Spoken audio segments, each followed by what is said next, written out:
zay any an-danitra oa masininanye ny anaranao ho tonganye ny fanjakanao ho atao anye ny sitraponao ety an-tany tahaka ny any an-danitra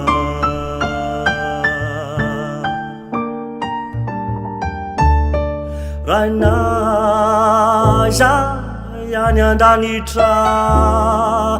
oa masininanye ny anaranao ho tonganye ny fanjakanao atao anye ny sitraponao ety an-tany tahaka ny any an-danitra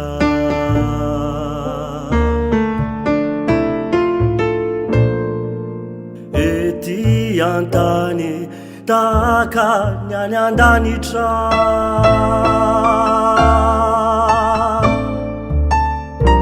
omeo anay anio zay any nasaza ho anay ary mamela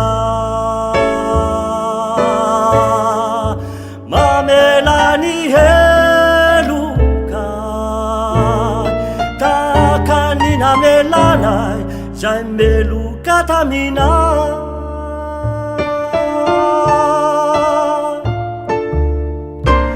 omeo anay anio zay any nasaza ho anay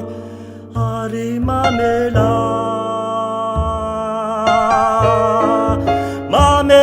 ny helokay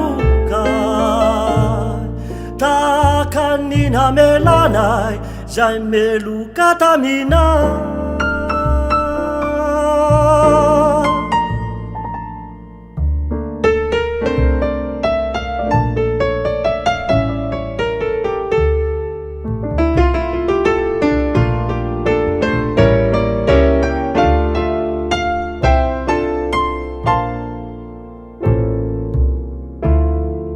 ary aza mitondranay ho amin'ny fakampana